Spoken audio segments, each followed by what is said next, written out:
Bonjour! Aujourd'hui, on parle des positions relatives de deux droites et on va voir en tout 4 situations. Donc, lorsqu'on va avoir des droites parallèles disjointes, des droites parallèles confondues, des droites séquentes et des droites séquentes perpendiculaires.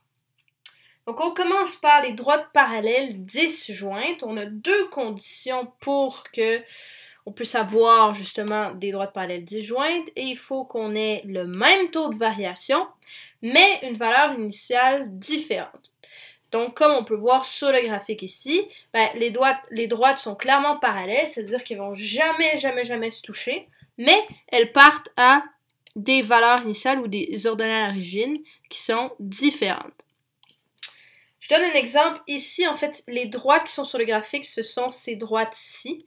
Sauf que là, c'est pas évident à voir parce qu'on n'a pas isolé notre Y. Donc, quand on aura des formes d'équations comme ceci, pour déterminer justement si c'est quel type de droite, il va falloir isoler la variable dépendante, qui dans ce cas-ci, bon, ça va être notre Y. Alors, si je faisais ça avec la droite 1, 3x moins y plus 5 est égal à 0, j'ai juste à envoyer mon y de l'autre côté. Et je vais avoir y qui est égal à 3x plus 5. Pour la deuxième droite, bon, j'ai 6x moins 2y plus 3 qui est égal à 0. Si j'envoie mon 2y de l'autre côté, je vais avoir 2y qui est égal à 6x plus 3. Bon, quand on regarde ça, on se dit, bon, ils n'ont pas le même taux de variation, c'est impossible qu'elles soient parallèles. Cependant, ici, ce que j'ai, c'est 2y et non y. Alors, si je divisais par 2 sur chaque terme de l'équation, j'obtiendrais y, qui est égal à 3x, 6x divisé par 2, 3x, plus 3 demi. Et là, comme par magie, on retrouve un taux de variation qui est le même dans les deux droites. Et c'est bel et bien ce qu'on obtient ici. Donc la droite en vert, on se retrouve à 5.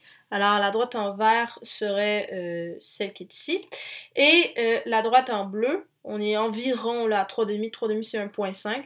Donc ce serait la droite qu'on a ici. Alors voilà, c'est crucial pour bien voir d'isoler les Y, les variables dépendantes en fait des droites.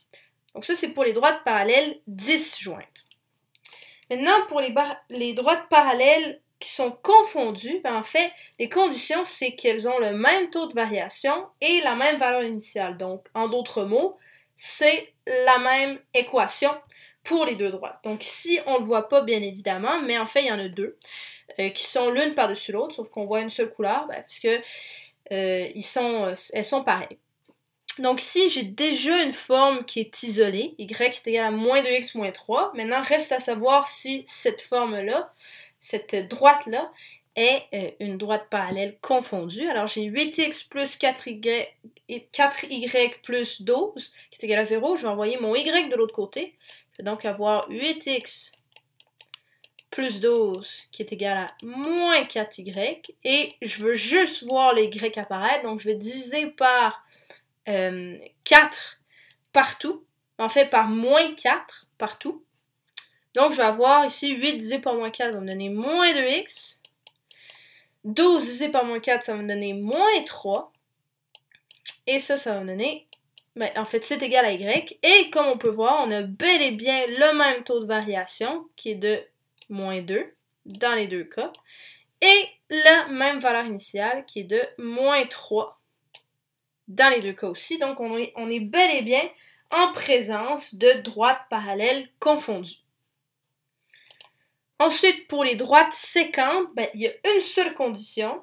Et ça, il faut que ces droites-là aient un taux de variation différent. Donc ça, c'est sûr et certain qu'à un moment donné, elles vont se croiser.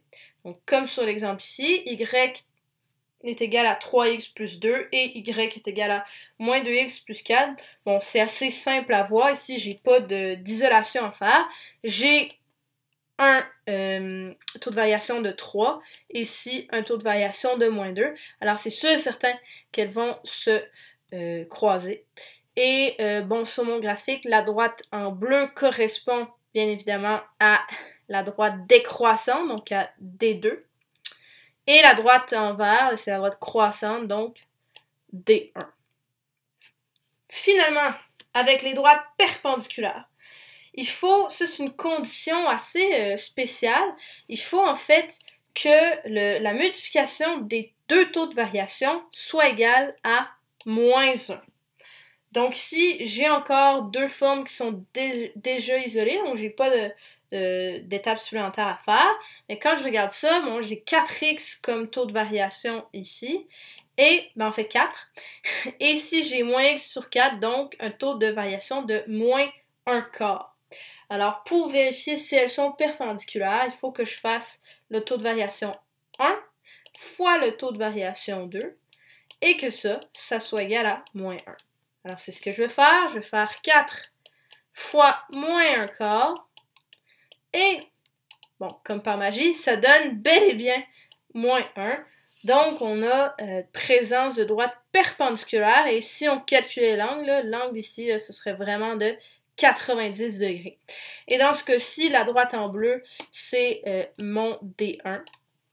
Et la droite en vert, c'est bien évidemment celle qui est décroissante, donc D2. Alors voilà pour ce qui est des positions relatives de deux droites.